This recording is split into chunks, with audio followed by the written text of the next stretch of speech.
Po mga kalingap, yung ating pong project dito po, bahay po para sa mga scholars ng kalingap mga kaibigan.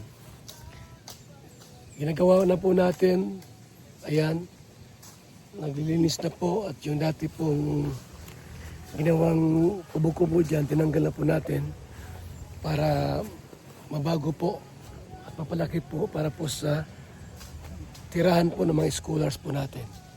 Tara mga kalingap, ating tingnan sa loob. Let's go!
Ito po mga kalingap yung ating project.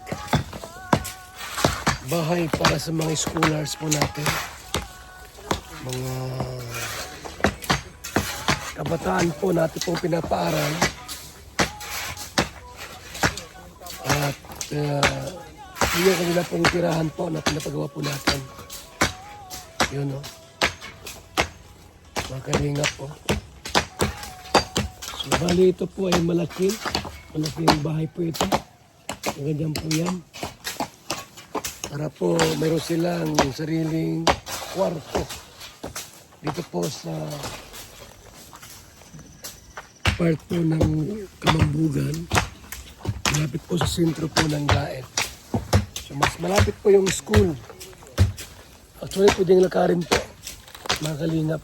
Pwedeng lakarin po yung school dito. Kasi napakalapit lang po. Napakalapit lang po mga kaibigan. So ito yung ating pong project. Wala pa tayong materialis po ha. Pag magkapira tayo, ayan sa ating bibili. Pero ngayon po, bibili muna ako ng 200 hollow blocks. At ilang pirasong bakal at simento. Pag tayo po ay magkapira uli, ayan, bibili po ako uli dito ng mga materialis po.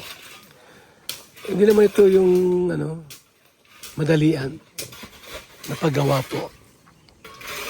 Ang mahalaga po ay nasimulan po natin itong project na ito na tirahan po ng mga scholar. Yung ating po mga pinapaaral po, mga kalingap, mga kaibigan. Ito na po yun, yung ating ginagawa ng mga karpintero. So malaki-laki po ito, hanggang dyan po yan. Bali, 6 na kwarto ang gagawin po dito. Tapos may malaking sala at mayroong kusina at 2 CR. 2 CR po mga kaibigan. At syempre po, habang nandyan sila, gusto nila dito magtanim po ng mga taniman, gulay. Dito po, pwede rito sila magtanim-tanim po na kung anong gustong itanim. Mga kalingap, mga kaibigan. So napakalawak po ng lugar dyan, no? Yung mga estudyante natin, habang walang gawa, pwede magtanim dito ng mga gulayin. Para may anihin po sila. Tulad ng okra, sitaw, talong, mga kamuti, di ba? Yung mga talbos niyan, pwede po nilang ulamin at lutuin, mga kaibigan at mga kalingap. So ginagawa na po. Ginagawa na po.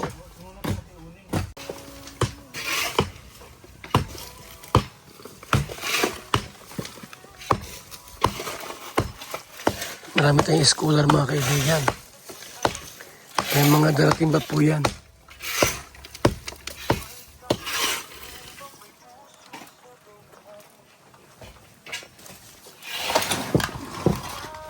Yung gusto maging bahagi nito,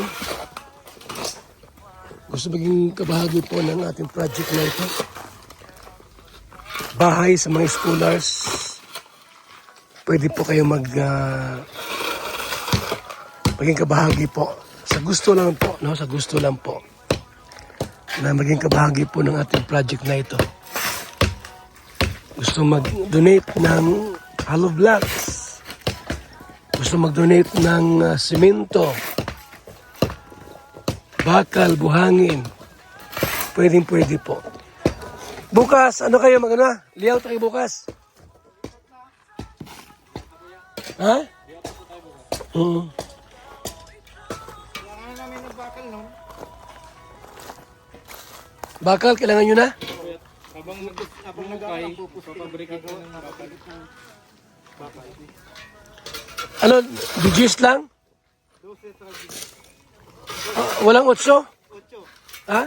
12, 18. Kailangan na po ng bakal. 12, 10 at 8.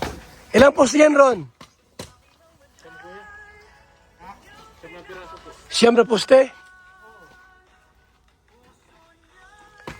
Malaki-laki talaga.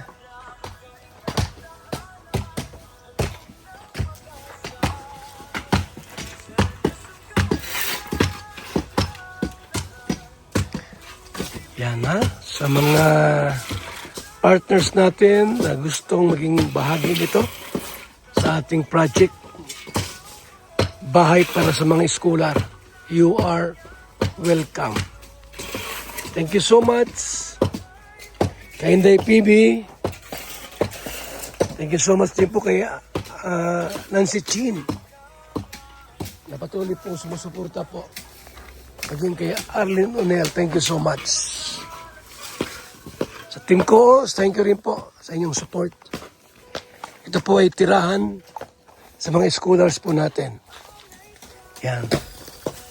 Para dito na po sila. Kasi yung iba po magkaka-college na po yung scholar naman sa malayo. Dito na po ang tira po nila, mga kaibigan.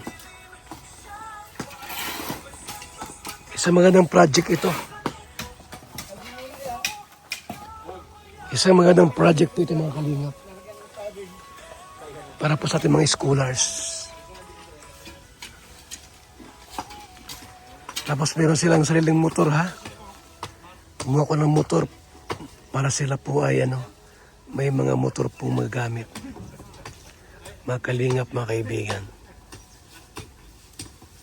So dito po ang mga lalaki, ay babae. Yan. Dito ang mga scholars po ng mga babae. Tapos may gwardiya po dito. May gwardiya po.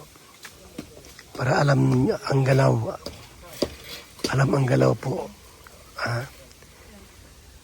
Kasi hindi pwede na walang bantay. Mamaya mayroong papasok na kung sino-sino lang. Barkada o may jowa na kung hindi pwede po. Dapat unahin po ang pag-aaral. Unahin dapat ang pag-aaral at kinabukasan. Hindi po pwede po na unahin ang pagjujuwa.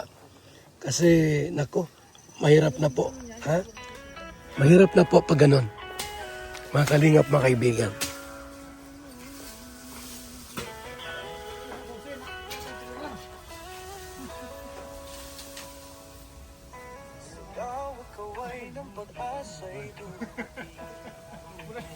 Inangir mo na.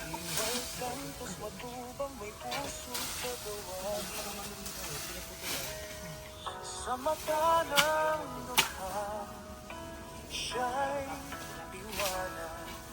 Sa pusong sugatan niya ang pagyahan. Di alintana ang hirap o bago, basta't may matutunan sa bawat hamon. Puso niya'y alay sa madla, pagkaingatan. Mga kalingap, thank you so much sa inyong pag-tune in at sa mga tutulong po sa ating projects. Maraming salamat po, mga kaibigan. One Kalingap, one family. Salamat po sa inyong suporta. Mabuhay po kayo. Bye-bye and God bless. Kay Ate Dol, shout out kay Ate Dol. At sa lahat po ng mga supporters po ng Team Kalingap. Bye-bye. God bless. So yan po mga Kalingap po, si Tay Tikram. Hello po, thank you po. Ang idol ng bayan.